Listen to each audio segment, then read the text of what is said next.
right, welcome back. Another episode of Post-Fades Cheesesteaks. This is episode 49, one away from 50. So that's creeping close. We're getting there. That's kind of crazy. I didn't think when we started this back in May that we'd be at 50 episodes, but that's dope. I like it. I thought it was some way to pass the time during quarantine, and we're still in quarantine, but there is a light at the end of the tunnel. But the podcast is still going strong. I think it's fair to say, I don't want to get ahead of myself, but we got the 50th show on the horizon. I think this podcast might outlast the quarantine. I hope so. That's all you can ask for. This is our quarantine, occupier, gave us something to do, and hopefully we get through it and stay strong afterwards. That's true. So usual suspects today, just myself, Dakota, and of course, Tim. Today we'll talk the Gonzaga Baylor game, a little bit of Final Four, the Sam Darnold being traded to Carolina, which is kind of shocking. And then a little bit of little Phillies action. We're not going to cover a lot of baseball on this podcast because, to be honest, Tim and I are not that knowledgeable on baseball. We give master classes on football, but we'd like to dabble in other sports here and there. Hey, summer months, we can get into it. But yeah, so I hope everyone had a nice Easter weekend if you celebrate Easter. And then let's get right into it. So you didn't get to watch a ton of the game because you were working. But what I was seeing out of Baylor, I think they were up, if I'm not mistaken, like 11-1 in the first. Like they came out with daggers. Like they were just ripping it, hitting their shots. Like I think at one point they passed it out. Like they were coming on a bit of a fast break. Gonzaga was trying to scramble back to defense. Baylor looked like they were going to go inside, pass it to an open guy at the 3, and he didn't even hesitate, just dimed it. And I was like, that's going in. Like, not even I was like second guessing their shooting after that. And they played well. I mean, if you're Gonzaga, you really had two tough opponents to get through the last 2 games. I mean, you got a nearly perfect game from UCLA that, was finished on an incredible buzzer beater. Yeah. Honestly, that game, I mean, we can get into that game a little bit after, but yeah, that game was one of the best games I've watched. Yeah. I mean, that's what you want in March, though. You had the best team, Gonzaga was undefeated. They were the number 1 top seed versus the hottest team, in the tournament. And I got to say, UCLA, I think every game they won got more and more respect, and they went toe for toe. And between the two games, you had Baylor just run all over Houston and just embarrass them off the court. And then UCLA fighting to the last possible second against Gonzaga. I think people were, I know I was surprised that the Gonzaga game was the closer of the two, but really incredible game. I mean, the other thing that comes into that is, you have those incredible moments. It is so hard to keep that energy and that level that high after something that. Like, that's something, that's one of the top college basketball March Madness moments ever. You're talking about a buzzer beater almost at the half court in overtime in the Final Four to keep an undefeated season alive. So I definitely think, there's no excuses for Gonzaga coming out flat against Baylor. I do think Baylor was just a better team, but, you got to think when you reach that high and, something as crazy as that, it's really hard to get the troops rallied and mentally there again to go play another one. Yeah, I was surprised. Like it's actually funny. If for anyone listening, if you go and look up reactions to that UCLA Gonzaga finish, there are so many people who obviously had bets on UCLA, and when they made that layup with was it 3.1 seconds left, so many people were celebrating, high-fiving, cheering. And then they turn around and look at the TV again and they see Gonzaga make a little past half court buzzer that just drained in off the backboard. Oh, I couldn't believe it. I was getting ready for double overtime. I saw that going. I was like, all right, cool, double overtime. And then I saw him coming down. I was like, oh, he's just gonna throw it up. And he shot it. And I was like that actually might be kind of a decent shot. I didn't think it was gonna go right off the backboard and just bounce right. It was like a bang bang. Yeah. And Well, I there was wasn't like, much time left. yeah, I mean, even the UCLA coach was like, I know it says we lost on the score sheet and we're not going to the finals, but that was a win in my book or something along those lines. Cause like I said, UCLA played almost a perfect game, like, did their best against Gonzaga. And then honestly, I wonder if like that game, because of how tough it was on Gonzaga, like that they just didn't have enough left in them in the finals. Because I mean, the first half against Baylor, they played well. They had Hmm. 37 points, but Baylor they started Oh, out that was, hot and they built a yeah. lead. I think their lead was like, I want to say like 16 was maybe the 16 or 18 was as high as they got on them. Well, 20 was the largest lead, Oh, 20. and I All mean right. Yeah.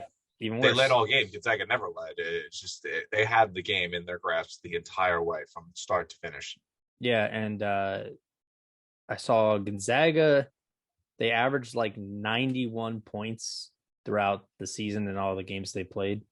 And Yeah, they scored 70 points, which was their lowest all year. So, yeah, I mean, Baylor put up a brick wall. Like I know they were not, people look at how they were up 11-0, knocking down shots, but they were causing turnovers. They were forcing them to make difficult shots. And what's his name?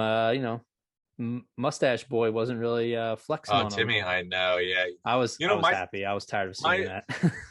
my two biggest takeaways from the game was, well, one, Baylor was just shooting the lights out. They Mhm. went 45, I think 44% from three, which is just lightning. Like Oh you're not yeah. missing. You're not gonna lose games when you're shooting that much. No. But the other thing is, man, they were physical. They were bruisers. I know one guy fouled out, and then they had two guys at four fouls, and like their game plan never changed. Baylor had 16 offensive rebounds. Gonzaga had 17 defensive rebounds. Mhm. Like that is a stat to be holding itself. They had Yeah, I see that twice as now. many steals as Gonzaga did. The defense was suffocating. You mentioned Timmy. Timmy was not flexible. Man, I saw that guy celebrate every single basket pretty much this entire run. And Yep. he went and played against Baylor and got bullied. Yep. They bullied him. That was they got those offensive rebounds because Timmy couldn't bottle you up anyway. He was Hmm. getting bullied by the big guys that Baylor had. And what was amazing is um, even when Baylor had the field trouble, they would just rotate different guys in. They just had a whole bench full of goons that were ready Yeah. to go and fight you pretty much.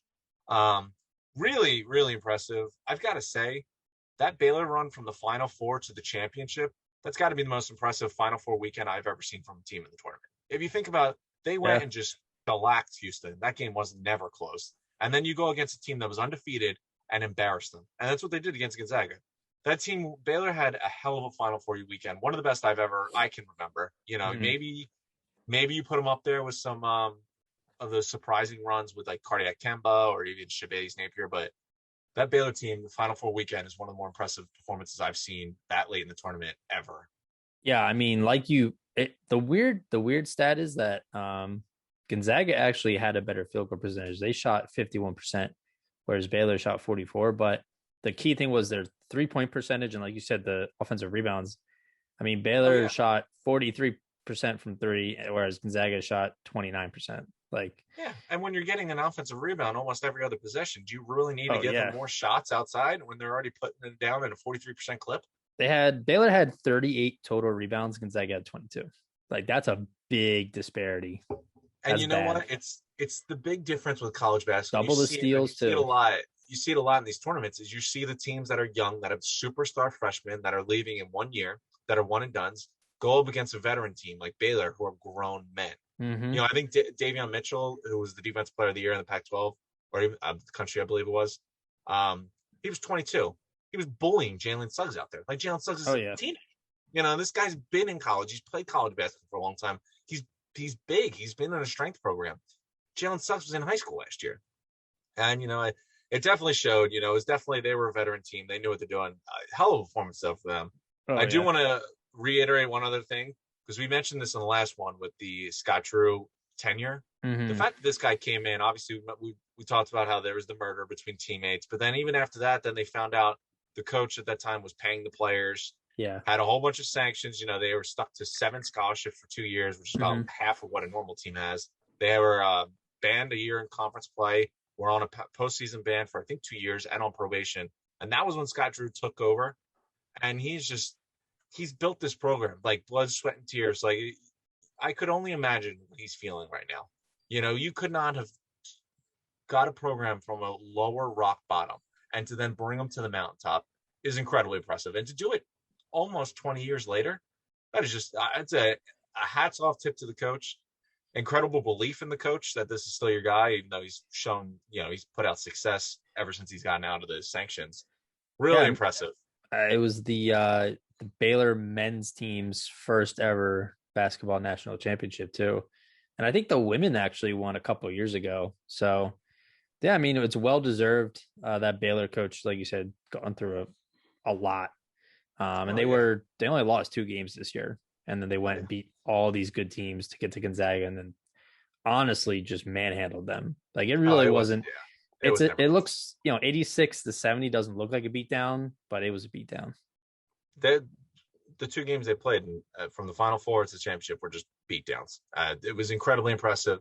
Good for them. I mean, this whole season, I think it was Gonzaga and Baylor 1A and 1B, and then Baylor kind of had the COVID thing and we're out for 3 weeks, and Gonzaga kind of took the reins and kept on running, obviously never lost, and people kind of forgot about Baylor because then you had all the Big Ten teams doing well. But in the end, in the championship game, it was the 2 best teams all year, and and the veteran team with incredible guard play was the one to beat them in. Yeah. One fun stat, kind of crazy stat that we talked about, and if you follow the Post-Fades Cheesesteaks Instagram account, I put it up on there. So Villanova, if you play Villanova, you're almost guaranteed to win the the national championship. So 2021, Nova lost to Baylor, who won the chip. 2018, Nova won. 2016, Nova won. 2014, they lost to UConn, who won the chip. 2009, they lost to UNC, who won the chip. 2008, they lost to Kansas, who won the chip. 2006, they lost to Florida, who won the chip. And then 2005, they lost to UNC again, who also won the chip. So that's a lot of good competition. And hey, and you know what? Out of all the teams, I think Villanova had the best chance of beating Baylor. It ended up being like an 11-point game at the end, but that first half, Villanova looked like the better team. I think it was, and that's also not the best Nova team that's ever been in a tournament. Of course not. So I mean, Gillespie was there, but whatever Scott Drew said in the halftime of that Villanova game, excuse me, it's got to be like a war chant or something you tell like savages before they go and burn down a village. Like after that halftime in Villanova, Baylor has not looked back. They were much better than Arkansas, and that was the closest game. I think they won by like 10 points or whatever. Yeah. And then obviously they went on and just smacked Houston and Gonzaga. Like outside of that Villanova game, they pretty much cakewalked through. And outside of that Villanova first half, they pretty much cakewalked through the whole tournament. Yeah, I think I had one main bracket that I used for most of them, but I think I entered in some random one, maybe on DraftKings or something, where I had Baylor in the championship losing to, I think, Illinois, or I don't know. No, it couldn't have been Illinois. Maybe it was Michigan or maybe Gonzaga. I don't remember, but I did have Baylor in the championship.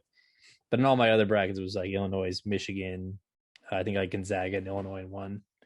But I mean, it was a great, I mean, overall, it was a phenomenal March. It's probably one of the best March Madness months, I've watched in a while. I know we didn't have, I think not having one last year really upped the ante. Absolutely. I mean, even the women's side, I didn't catch too many women's games, but I know they were, getting a lot of hype from people on Twitter and stuff, and people were a lot more interested in it this year than they have ever been. So it's good to see that too. And congrats to Stanford on winning. One thing I'll say about I didn't watch a ton of the women's game. I checked all the scores and everything. The NCAA should be embarrassed, because I'll tell you, ESPN in 1-2 week span of having their women's tournament marketed it, promoted it, made it a lot more exciting, more than the NCAA has ever done. Yeah. And obviously, I know there was the whole controversy about what they were dealing with compared to what the men were dealing with, and how different that was. But it was, ESPN definitely did a good job putting it out there and making it a big thing. And I definitely caught a couple of the games, checked the scores, so they made it interesting, more than what the NCAA is doing for itself. Yeah, I mean it sucks. Like some of it's just inevitable. Um, like with there's different sponsors for the men's bracket versus the women's bracket because it's more profitable for companies, you know. Hmm. But at the end of the day, yeah, it should. I mean, they both go in as student athletes. They should both come out of the tournament with similar benefits. So hopefully, I think they got a good message from people and a good response that, especially with the weight room thing, Yeah. like that's something that they can control. You know, swag bags from sponsors is a little different, but you know, if you got to make the food prep and the weight rooms, you know, that needs to be the same. Yeah. No, that's it always. They've really dropped the ball on a lot of issues. Obviously, this was just another one to just add to the list of, I just thought it was funny that the ESPN promoted it, marketed it much better than it has ever done. But Yeah. I think, hey, puts a wrap on this college basketball season. It was entertaining. It was a good one. So congratulations to Baylor and Stanford. I loved having the tournament back, man. I missed it. I didn't realize how much I missed it until it was back and it was going, and I was watching games all day and seeing upsets. But it's a good year. So Did moving you on though. well real quick, did you have a favorite game that you can recall? uh, I mean, I find me a better game than that Gonzaga versus UCLA. I was gonna say the Uh, Gonzaga, definitely the Gonzaga UCLA game, probably number one for me. But then like at a close second, honestly, that first game with Virginia Tech and who was it? Florida, I think, right? yeah, that was a good game Like as well. like the first game of the March Madness like start, and it was a nail biter. We had a Yep, buzzer beater to go into OT. Then OT yep. was good, and then that whole day was like two more games went to OT. Like that, they couldn't have asked for a better game to start the tournament with. So those two games for me are my like favorites from the tournament. UCLA versus Alabama was another one. That was a good one Uh, too. Amazing, which I didn't realize until we started talking about it. UCLA was on the wrong side of two buzzer beaters. Obviously they Yeah, went on to beat Alabama to go in overtime, but like when does that happen? Like Alabama drills, three to send it in overtime, and then the UCLA ended up winning. But then you lose another heartbreaker at the buzzer against Gonzaga. Like, yeah. talk about an emotional roller coaster. This team has got to be, assuming that nothing is done until that last final zero is on the clock. Well, yeah. Hold on, I'm looking right now. So they had, well, first they had because they had to play Michigan Michigan State, State. yeah, They had to play in, and then they beat BYU by 9.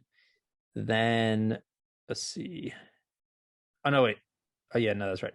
Second round they beat, I don't even know who, ACU. I don't remember what team that was, by 20. And then Sweet 16 they beat Bama by 10. And then Elite Abilene 8. Christian, yeah, Abilene Yeah, Christian. yeah. Classic university. And then Elite 8 they of course beat Michigan by 2. I was so upset. And then the Final Four, yeah, they lost to Gonzaga with that 3 at the buzzer. So, I mean, relatively close games except for like the first few. But yeah, I think they should be proud of themselves. They have a good. Of course. That's going to do, you know, not that UCLA already wasn't a nice spot for people to want to go play ball, but Well, yeah. that'll definitely look good on their recruitment list. So,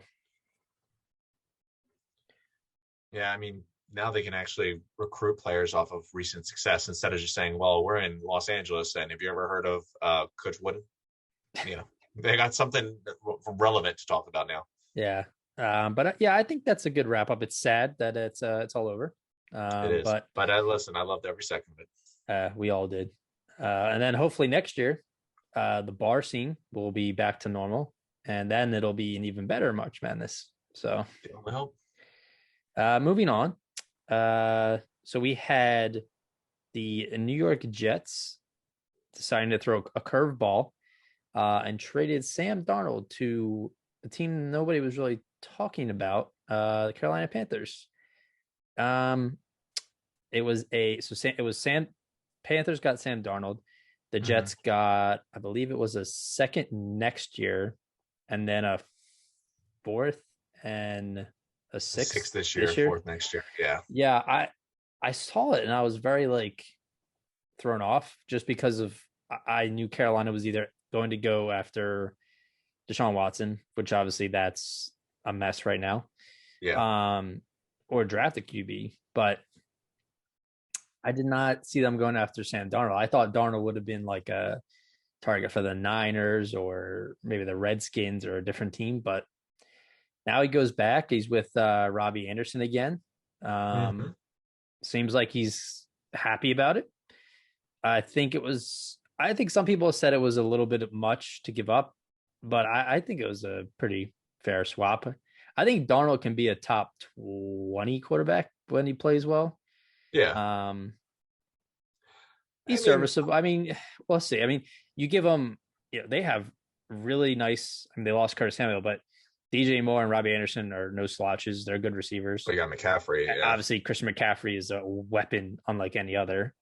A decent line. Their defense is young, getting better. They drafted all defense last draft, so Yeah. I think it's weird that they still have Bridgewater. I don't.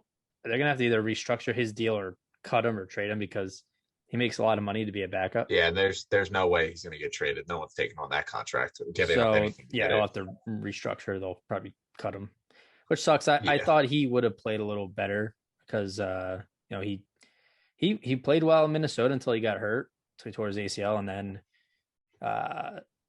played well for the Saints when he had to in a backup role, and then some team was going to sign him last offseason. The Panthers gave him big money, and he was fine. He wasn't like spectacular. He was fine. I mean, he didn't do anything to make you not want to go get another quarterback. He kept them in games. He didn't win them games. Is from what is what people have been saying. So my first reaction, I like the trade. I do for both sides. Obviously, the Jets, they're moving on. They're drafting Zach Wilson. We all knew that. 100%. You didn't get a first round pick, but you got a second next year and a couple other picks. That's not bad considering everyone knew you were getting rid of Sam Darnold anyway.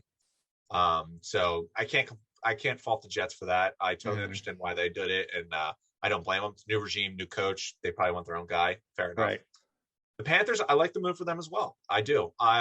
Sam Darnold's young. He's 23.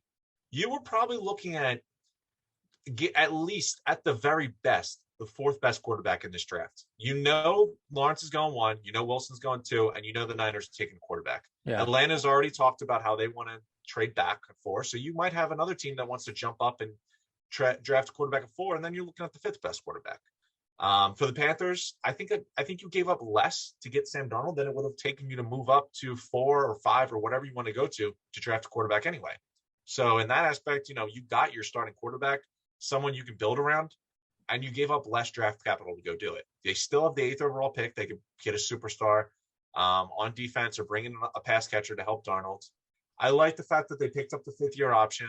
They're tied into him for this year and next year.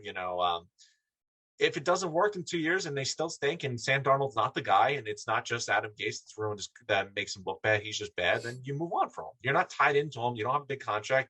He's out there to go prove that he's a better quarterback. And I think Sam would be really excited for the opportunity to get away from Gase and the New York media that's crucified him. And listen, Joe Brady is the next sharp, young offensive mind. Yeah, I was going to say, I would be shocked if a quarterback didn't want to play with him. Yeah, he's got a great offensive coordinator and a running back. Shocker. So he's got talent. You just mentioned him. He's got skill players. Any of those 3 skill players you named are much better than anyone the Jets have seen in the last 5 years. Yeah. I know last week I was very, what's the word? I was getting way too excited about the prospect of Kyle Pitts at 12 for the Eagles. I think now that the Panthers are not going to be taking a quarterback, I mean, most likely that if Pitts is there for them, like Panthers would take Pitts. So I don't see him falling to the Eagles anymore. But no, I mean, I didn't think that was going to happen even with the Panthers. Really good quarterback. Now, on the topic of the Jets, though, do you think Zach Wilson's the guy too, or do you think they throw, they fool everyone and take like Justin Fields or Mac Jones? Because I remember the Browns, nobody was really saying that they were going to take Baker number 1 until like a couple of days before the draft. So, yeah, I mean, would it surprise me if they went somewhere else? Maybe not. I just feel like from the chatter that's going around, obviously there was the rumor the Eagles tried to trade up to 3 to get Zach Wilson, but they didn't think he was going to be there. And I think that the reason they didn't think he was going to be there was because it's pretty much set in stone. The Jets know they're getting Zach Wilson. Yeah. I have a feeling that, Baker, I feel like when Baker was drafted, the Browns weren't sold on a quarterback, and Baker kind of, won him over in the interviews and, at the combine and stuff. But you trade away Sam Darnold right now, I think you already know who you were drafting. I think you've been set on someone, and everyone's been saying Zach Wilson. So I would be very surprised if it wasn't Zach Wilson. Mm-hmm. Obviously, we're Philadelphia Eagles guys. So the first, I look at everything in the NFL almost in an Eagles lens. This trade brought 2 things to my attention. Obviously, the one is now the Panthers aren't going to take a quarterback. So now it makes me a little wary that one of these pass catchers falls to the Eagles. I also wouldn't mind to see the Eagles get a little aggressive, maybe trade up if they have to. If you're not giving, they have 11 picks. They have the most picks of any team in this year's draft. So they're definitely going to do something with those picks. Yeah. So as long as you're not giving up one of the first round picks next year, yeah, why not? At the worst, maybe you give up a 2 and a 5 or whatever, but you still have a first round pick next year. So it's like you kind of flip that 2 and a 5 into getting a first round pick and whatever pass catcher you had to move up to get.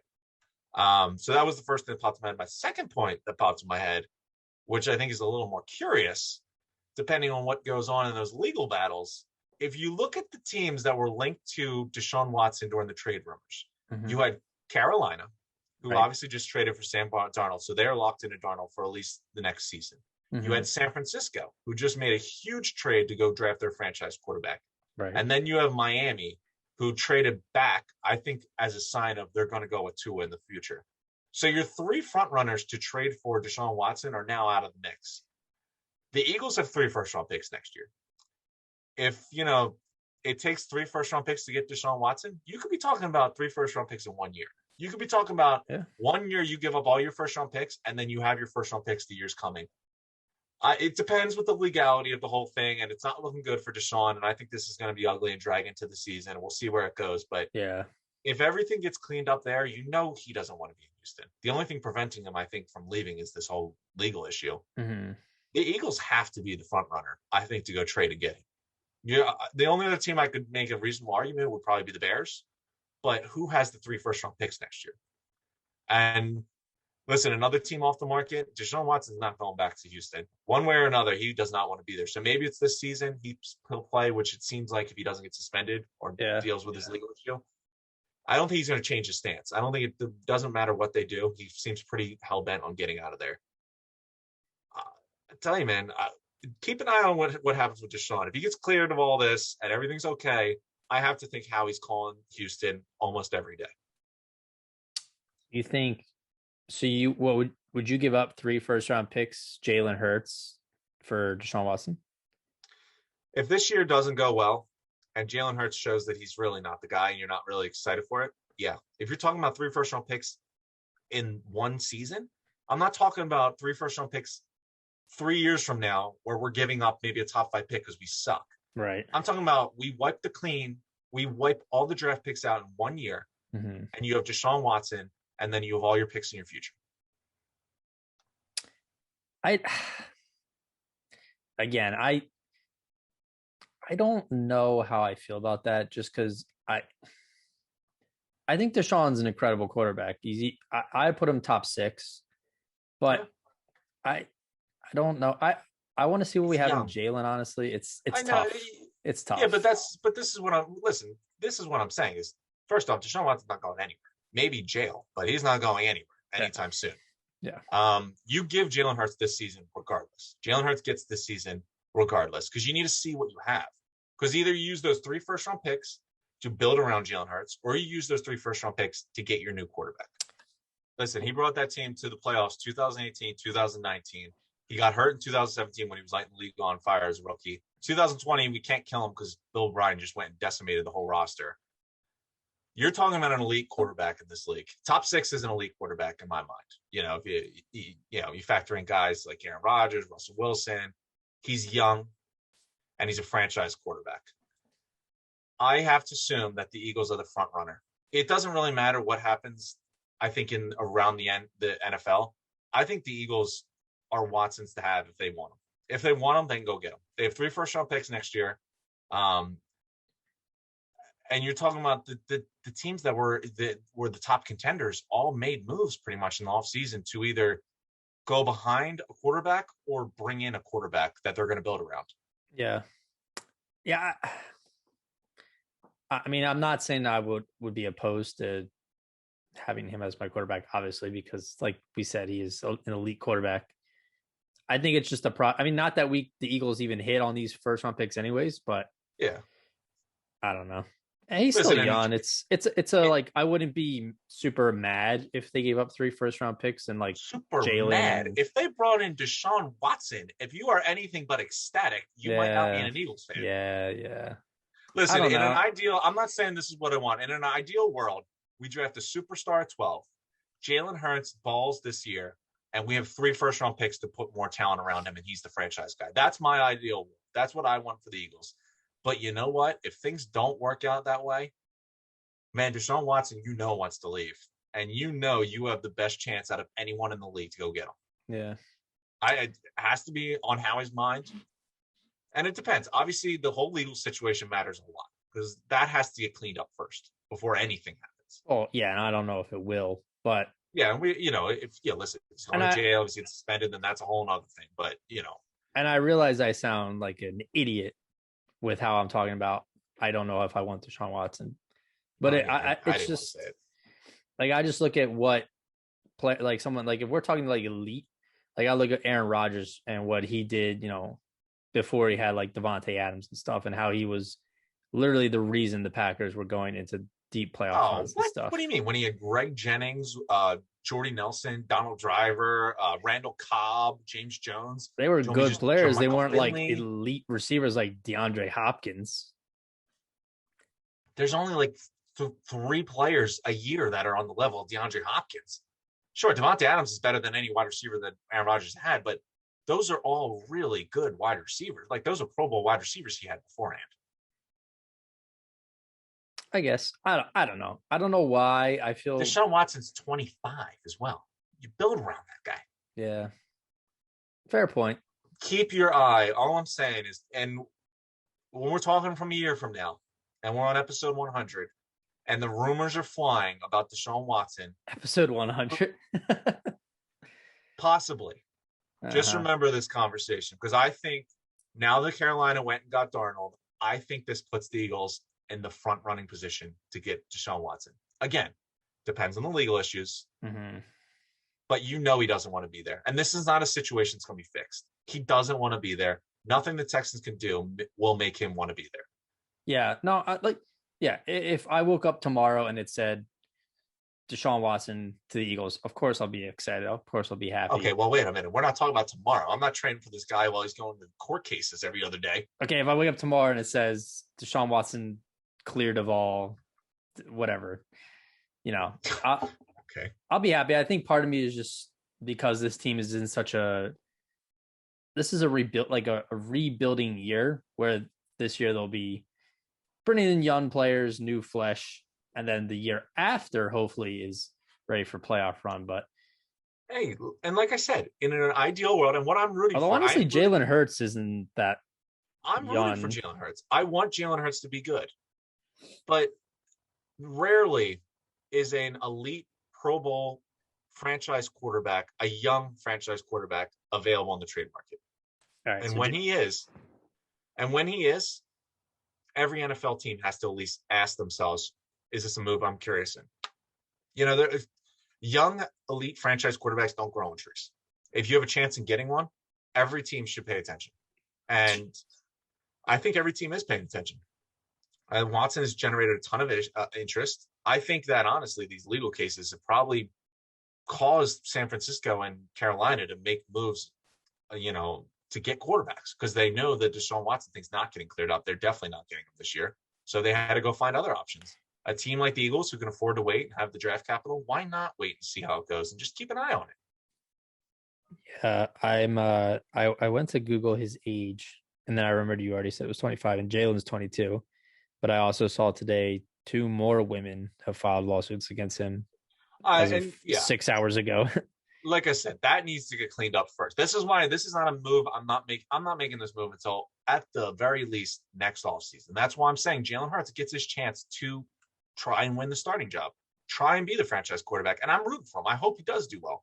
Because then if he does do well, then you use 3 first-round picks to build this team and you could hopefully compete very quickly.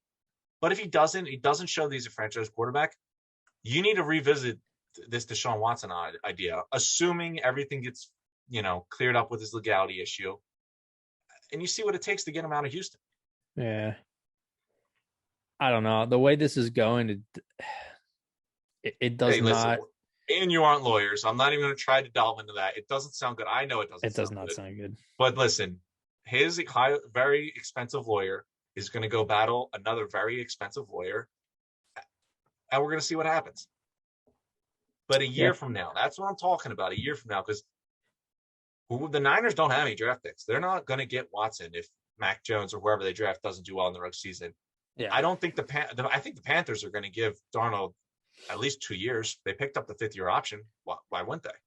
Probably. He's still young, so yeah. Like I said, I like the move for Carolina. It's a good move for them.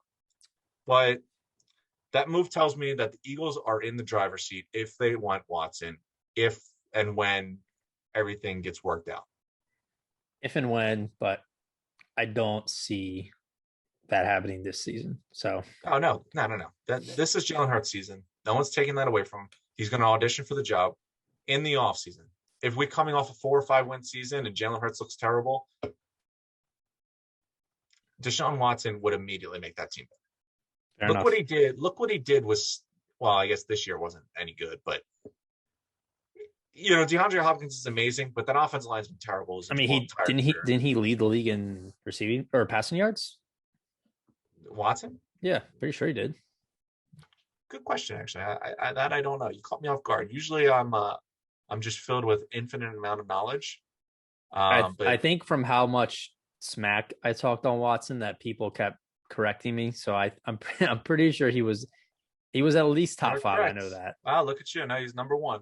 Yeah, 4,823 yards. And he lost Will Fuller to the Dolphins, so now he really has nobody to throw to. That's not bad. Listen, something we'll revisit this day next year. April 7th, 2022, we'll revisit this again. But just remember, you heard it here first. This Carolina trade sets the Eagles up for Deshaun Watson if they want him, if this whole legal thing gets fixed out. Yeah. All right, moving on. So, all right, we'll say, so 1, obviously the Jaguars will take Trevor Lawrence, you would presume. Yeah. 2, we say Zach Wilson to the Jets. Of course. Number 3, so what, Justin Fields? Is that what we're feeling for the Niners? I mean, I like Fields better, but I'm hearing a lot of rumors about Mac Jones. I don't like Mac Jones as a prospect. I don't know why you trade up to number 3 to get Mac Jones. I just feel like he would have been there at 12. I look at Mac Jones and I think Mitch Trubisky, and I don't know. I hope he turns out better than Trubisky, but it's hard to tell. Yeah, the rumors are Mac Jones right now that the Niners like him. I think Schefter tweeted or reported that he'd be surprised if it was anyone but Mac Jones. I'm shocked that they thought they had to move up to 3 to get Mac Jones. All right, well, and they give him a lot. So let's say Mac Jones to 3.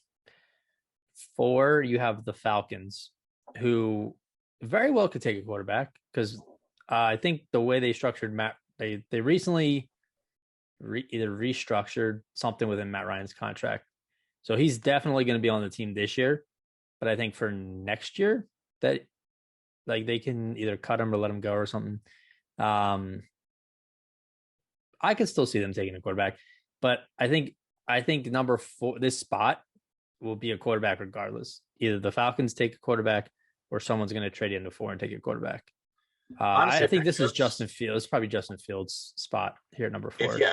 If Mac Jones goes to 3, if I'm a team looking for a quarterback, I'm more excited and more interested in trading up to 4 to get a quarterback because I like Fields better than I like Mac Jones. Yeah.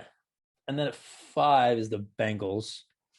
And I actually saw a funny thing going around on Twitter. It was actually Reddit, but there was the Bengals Reddit group. They were going back and forth between whether they wanted Penny Sewell or Kyle Pitts. Or no, it was like Jamar Chase or something. Jamar Chase, yeah. And someone drew a diagram where it was like if Sewell was drafted, it was like a stick figure of Joe Burrow throwing a deep pass that was completed to the receiver. And then they like, but if we draft Jamar Chase, and it was a picture of Joe Burrow getting sacked because they have no line. So yeah, I mean, think, for them, yeah. I wouldn't be surprised if they went Chase or Pitts, but I think Sewell's the perfect fit for them. They need a young, good lineman. Because I mean, you just look around the league, how important it is for young quarterbacks to have good line, like stable lines. Look at Deshaun Watson, always running for his life. Russell Wilson, he's been running for his life since he got drafted 8 years ago. That is true. But even with the Bengals, like their wide receivers aren't bad. Like T. Higgins had a good rookie year, and Tyler Boyd's good. Tyler Boyd, yeah, he's solid. I do think it's Chase or Sewell, and I say Chase because that is Burrow's former teammate. True. And, yeah, that's true. That it might come down to hey Joe, what would you rather have? Your old homeboy as a number one wide receiver, or do you want to be able to walk in 5 years? Do you want to be able to walk? Yeah, I don't know. And then 6 is the Dolphins, who are still rumored in Deshaun Watson trades, which I don't. I don't see it. I don't know. I like Tua. I think Tua's. How are they going to pull off a Deshaun Watson trade? They just. Well, actually, you're not. You're right. That was the best thing. The Dolphins. Yeah, the Dolphins won that trade so much because they gave up a first-round pick and still got a first-round pick for next year. Yep. Yeah, and then who's at 7? I don't even remember. I think it's the Lions. Maybe. But I think by the time they get to 12, which again, I don't know if I could see the Eagles moving up to like 9 or 10. But hey, anything that doesn't require a first round pick, if you can move up to 10 and get a wide receiver, I'm fine. I wouldn't, based on like the fact that 5 quarterbacks will probably be going top 12. I would not give up a second or a first, maybe a third. I guess like a third to go up like 2-3 spots, but I wouldn't give up a second. To say Jalen Waddle's the only wide receiver left. I think he's at 12 though. I don't think he's. We'll see, but you know what? If I'm Howie, you already mentioned this. He has a lot of draft picks this year. As long as you're not giving up one of the first round picks next year, I'm perfectly fine with moving up and go get the guy you want. If there's a guy that you think has great value, who's a superstar, go get him. You have the draft picks. I don't think it's going to take you that much to move from 12 to say 10 or 9. Yeah, but here's the thing that I always come back to with the receivers. Every year, we always see mock drafts that, for the most part, we have an idea of, the ranking of receivers. Like, I would argue that going into this year, top 3 would be Jamar Chase, Devontae Smith, and Jalen Waddle. But we've been proven by, especially the teams like the Raiders, like to just destroy those rankings, that teams will take whoever the hell they want. So I would not be surprised if Jamar Chase wasn't the first wide receiver. I would not be surprised if somehow he was at 12. It's always strange how the wide receivers always unfold in the first round. So like I said, I strongly believe between Pitts, Chase, Waddle, and Devontae Smith, one of them will be at 12 if the Eagles stay put. So I will be happy with one of those 4. I mean, of course, those are the 4. Those are like who I want the Eagles to draft. I mean, I agree with you. The Carolina trade makes me a little more nervous because obviously that's a team that's not going to take a quarterback. They could take it. I know they have a Robbie Anderson, DJ Moore, but you want to surround Darnold with talent. A lineup with say Jalen Waddle, DJ Moore, Robbie Anderson, McCaffrey, and then Darnold under center. That's a nice offense you're building on. You already mentioned that Matt Rule drafted all defense last year. I would not be surprised if the Panthers were interested in a pass catcher. But with the wide receivers, though, the 4 best pass catchers you mentioned, the 3 wide receivers in Pitts, I could arguably say those are the 4 of the top 6 players in this draft. You mentioned the Raiders last year, but there was 3 top wide receivers. It's not like they took a guy outside those top 3. They probably just took the 3rd guy out of the 3. Number 1 with Henry Ruggs. Well, Ruggs was the first to go, but everyone thought it would be Lamb. Or Judy. Yeah, but you know what? It was Judy, Lamb, and Ruggs. That was your whole tier. That was the Waddle, Smith. Yeah, but like he's still in that tier. I look at them in the same tier as I looked at Judy and Lamb. Well, Waddle's been like on the rise. A lot of people are talking about him. So I I think Waddle will go before Devontae Smith. So I could see the Eagles end up with Devontae Smith, which I mean they were mock drafts, Eagles taking him at 6. So like I'd be content with that for sure. So the way I look at it is either one of the wide receivers, one of the pass catchers fall to you, and that's an ideal dream scenario, or you get aggressive and you move up, which I'm not ruling out for Howie. I definitely think because he's got a ton of picks. As long as you're not giving up the first, it makes a ton of sense to move up 2 or 3 spots to lock in one of these top pass catchers. If not, I got to assume it's defense. And if 4 to 5 quarterbacks and 4 pass catchers go, you're going to get a stud defender, whether it be Surtain, Farley, or Parsons. That's what I was about to say. If they stay at 12, I would be so impressed if they find a way to make me upset with who they take, because there will be so many good players at 12. I agree. Listen, if there's 4 or 5 quarterbacks going and, 4 pass catchers, you're looking at like 8 or 9 offensive players plus Sewell. You're looking at 9 or 10 offensive players being taken in the draft, the first 10 picks. That's going to leave some real good defenders left for you. And this defense stinks. The whole team stinks. We all know that. They could use talent on any position. So as long as they don't reach, I don't mind them moving up. I don't really want to see them move back anymore, but just don't reach. I'd be happy with pretty much anything. If you miss on pass catchers, I'd be really upset. I mean, to a point, because that's what I want them to take, and that's what I think the best players are at in this draft. But if you get a Mark Parsons or a Patrick Surtain, I'd be perfectly fine with that too. I think the fact that they reached a bit on what's his name, Rager last year. Pick a draft pick they've taken over the last 3 years. They've almost reached on every single one of them. They're drafting a lot of receivers, but and look what that's shown. So to end this draft conversation for the episode, so let's say 5 quarterbacks are taken before the Eagles pick at 12.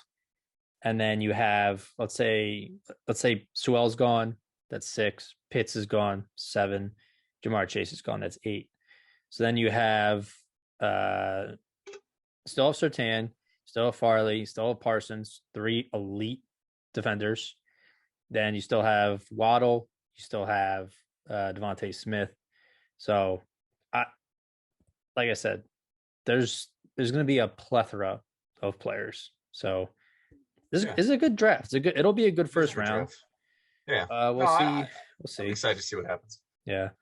But go ahead. I was to say, I mean, we'd be doing Philadelphia a disservice if we spent all this time talking about the Eagles and they're on off season while the other 3 teams are still playing. Well, give me your little update on where are we at on the Philly sports teams not named the Eagles right now. Since all 3 of them played tonight, we went 1 for 2. 1 for 3. Give me a barometer. Are we optimistic? We are neutral, or we are about to change fandom? Let's put it that way on the 3 teams. So give me a barometer on the Sixers, where we're at there. The barometer is almost as high as it goes. Super good on the Sixers. I think they played above expectations with Embiid out. Tobias was playing very well, which is great to see that he's been consistent with Doc Rivers and this team this year, playing up to his potential. Ben's definitely gotten better since the beginning of the year because he was struggling a lot. Still wish he would shoot more, but that's a never-ending conversation. And now Embiid's back, and they just beat the Celtics, who every year is a problem. Every year is a thorn in their sides. And the Celtics do not look very good this year. I don't know what's going on with them. No, that's you know what that coach might get fired. There's a lot of rumors about that, which is what's going to come back to bite them is the amount of there's a lot of superstars that were available in trades in the last couple of years. Anthony Davis was one of them. Yeah, you could even say James Harden, and they had more young cornerstone building block players than any other team. You talk about Jaylen Brown, Marcus Smart, Jason Tatum, and they decided not to move any of them on any of those years. And this team may have already hit their ceiling. So that's a whole other issue. And it makes me smile. I hate the Celtics. Who was it? Nick was the one that said he thinks James Harden will get traded to the Celtics before the season started. guess they should have listened to him. Listen, the Celtics, if the Celtics wanted to go trade someone, I'd be hard to find another team that had more ammo or more young players or draft picks than the Celtics do to get someone. They never did, and they stuck with their core, and this is where they're at. And I think they hit their ceiling. But I would echo some of the same things you said about the Sixers. I still feel pretty good. Obviously, they kept the boat afloat with Embiid out. I believe they're out of first place now, though, which stinks. But you kind of saw that coming when Embiid got hurt in the first place. Mm-hmm. I was happy with Tobias getting more aggressive on the offensive end. Ben, I would have liked to see more aggressive, especially with Embiid out. But I think I'm just starting to accept the fact that his offensive game is never going to mature. But defensively, he can't get better. I still have him as my defense player of the year. So ultimately, I'm with you. I feel good about the Sixers. I am worried about what the Nets are doing. They're pretty much building an all-star team. But hey, that first seed means everything, and they're not too far away that they can't get it. Get the first seed, let the Nets and the Bucks play each other in the second round, and then play whoever wins that dogfight in the East Conference Finals. And that's what I'm hoping for. So that's the Sixers, obviously.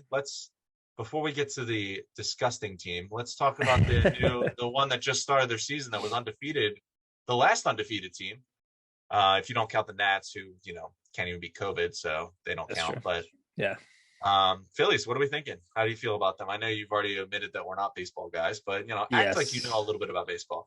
Yeah, I mean, I'll still watch, and I think it's exciting right now. I mean, I went in with like very middle ground expectations of the Phillies because last season I got way too hype and was let down, obviously. But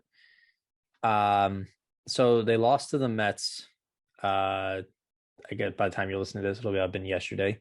Was it 8-4? I didn't get to watch the game, but they scored a couple runs at the end. Yeah, 8-4. Yeah, but so they're 4-1. I think to sweep the Braves, who were in the World Series, who had what World Series were you watching that the Braves were in? I think in the last one. Oh no, that was the Dodgers. Never mind, not the World Series. Well, they were in the championship, the NL championship. There you go. Okay, close enough.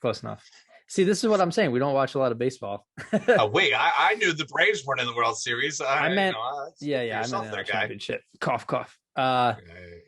But regardless, they were. I did see. Now I know going forward to just I'll rely on myself for the baseball knowledge. Yeah, well, they almost were in the World Series, so almost. I believe they were second in the MLB in runs scored last year, and the Phillies stats. Oh, this guy bro, stats out. Doesn't even know who played in the World Series. Can't tell you who played in the World stats. Series, but they were second in the runs scored last year, and then Phillies swept them, limited them to 3 runs over 3 games. So I thought that was a good sign. And then against the Mets in the first game, they were down, and then had like a 5-run 8th inning or 7th inning, whatever it was. So to start 4-1 is a good start, as long as the bullpen holds up and they can get that offensive production. I think they'll be. I don't know if they'll win the division, but I think they'll be definitely in the wild card conversation.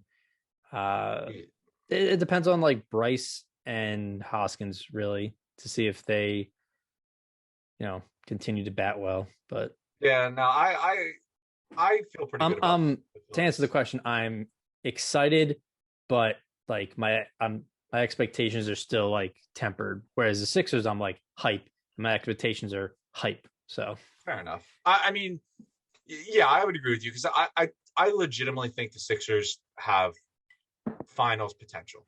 The Phillies, they're a top 5 team in the NBA. Yeah, easily. The Phillies are more excited because I need to start finally seeing results from all this investment and roster building they've been doing over the years. They haven't gotten to the playoffs yet, and I think this is the year they do get in the playoffs. I'm excited. I think the starting rotation is the best it's been in a while. You got 2 top line starters with Nolan Wheeler. Oh well, Wheeler almost had a no-hitter. So and he also smacked in a couple runs himself. He does it all. Scored more than he allowed. Eflin looked really good in his first start. So if Mhm. Eflin could be your third starter, and you got those two horses at the top of the rotation, I'm excited.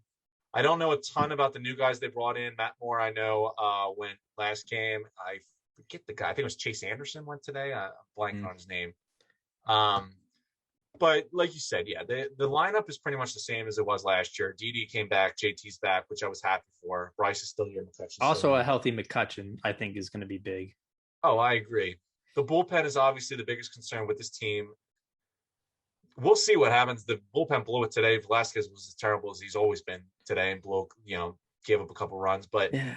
there's no possible way they can be as bad as it was last year. And I think if you, not even a good bullpen, I'm talking about like just say a below average MLB bullpen, I think they make the playoffs last year. When you have the worst bullpen in Major League Baseball history, you're not going to Yeah. go anywhere. And that's exactly what happened last year. So if they can get their bullpen up to below average, I think they can make the playoffs. And I'm not asking for much. Be below average, just not historically the worst in MLB history. And I think Mhm. they'll be okay. So I'm feeling optimistic about that. But let's talk about the black sheep in the Philadelphia sports fandom. And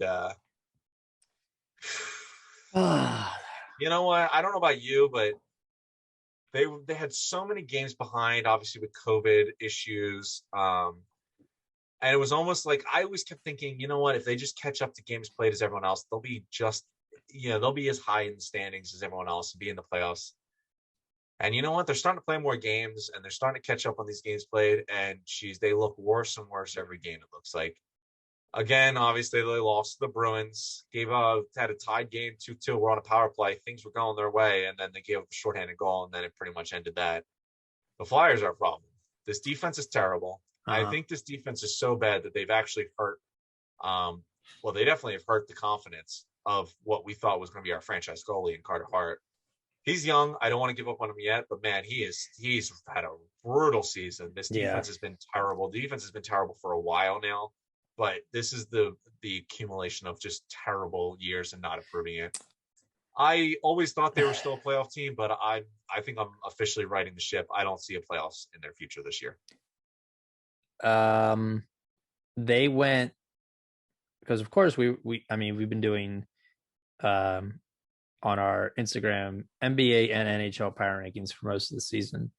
And the Flyers were in the top 10 for And a hat from tip to Dakota on that because that's all the brains and muscles and ability to use. So hat tip on you there because naturally. you keep it consistent. But go on. But the Flyers were on that for probably like 10, 11 weeks in a row since the Yeah, start. And then the last 2 weeks we had them off. But I don't think they're going to return because, like you I said, don't either. I don't see the ship turning around. There's a hole in it. It's sinking. It has very leaky defense. And that's the Yep. thing. Like you can have the best goaltender in the world, but if your defense is turning the puck over in your defensive zone and then giving the offense a one-on-one with the goalie's not going to win that, most of the time. So it's hard to evaluate Hart. Yeah. Elliott's been playing better, which is funny because I did not like the Brian Elliott signing back a couple years ago, but he's been probably one of the better backup veteran goalies in the league. He's been playing pretty Well, now well. you're going to face this problem this offseason. If this season ends as bad as, it's No, looking, Hart. Elliott's a free agent. What are you going to do? You going to let him go? You're going to spend some money on keeping him? Yeah. I don't know where his head's at if he was content with being a backup goalie or whatever. But Well, yeah, I agree with you Carter, there. don't. I wouldn't get it twisted for anyone like thinking about it. Carter Hart's still the future. I'm sure Berdare had bad seasons. I'm sure Lundqvist had bad seasons. I don't know if they've ever had this bad of a season. He's what, like 21, 22? He'll be fine. Yeah, I agree.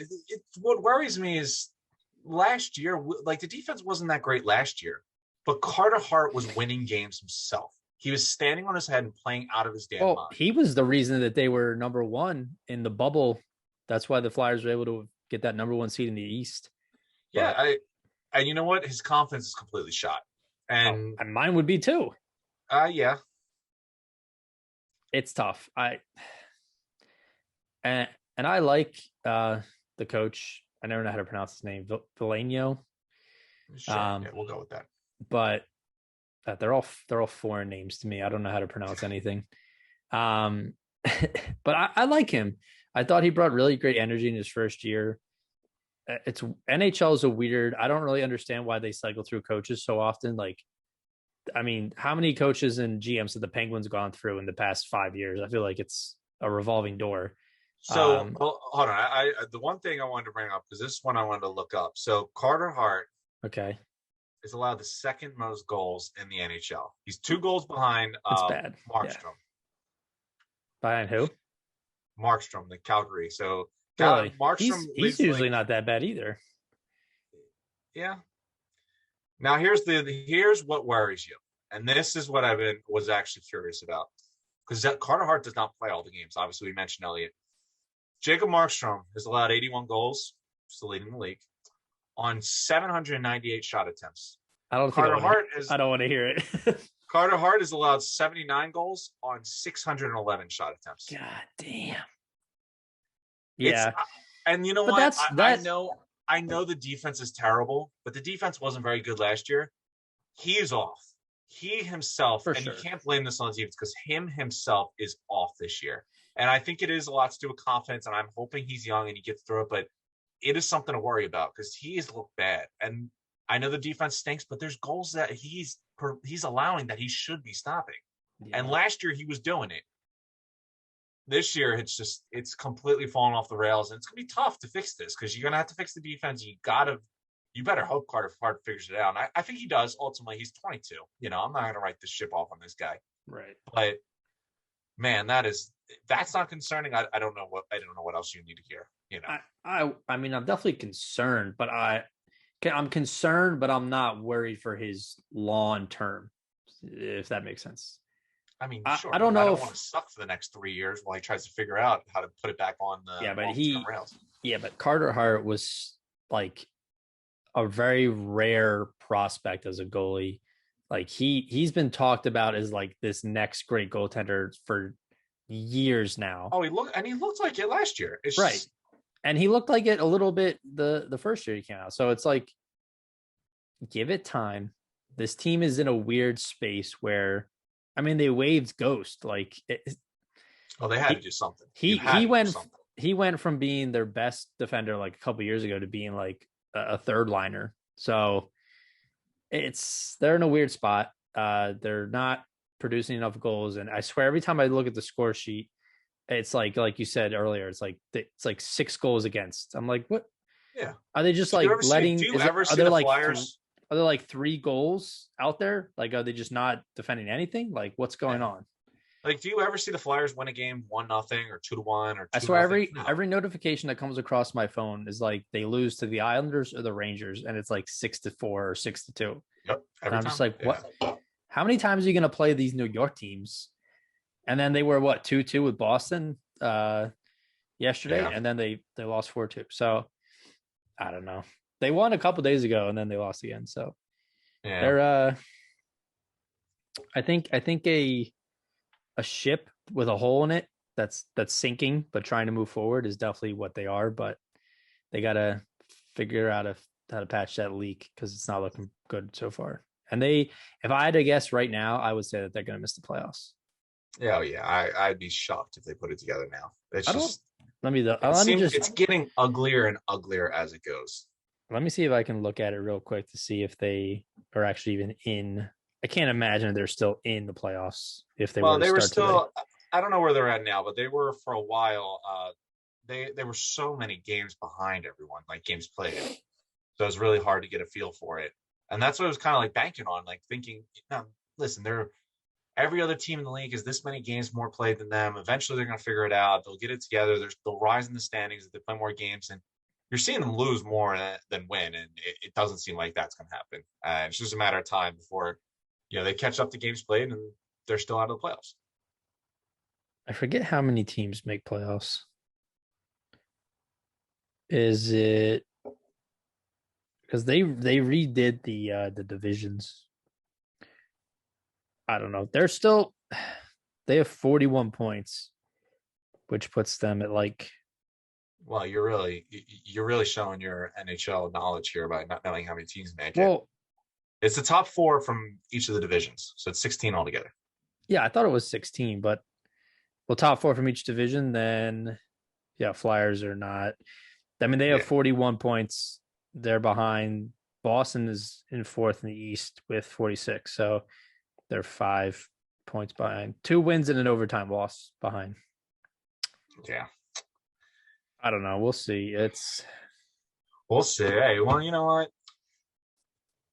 If anything, we can enjoy more of these 3-sport or 3-game kind of nights where if the Flyers and Phillies embarrass themselves, at least the Sixers win. So I think that wraps up on a good episode. I don't know if there was anything else you wanted to add to it, but we obviously got the temperature for the Philadelphia sports scene, gave our props to Baylor, and hey, keep your eye on Deshaun Watson to Philadelphia rumors. They're going to come in fast and furious. Yeah. I think as soon as this legality thing is figured out, just wait. I don't know.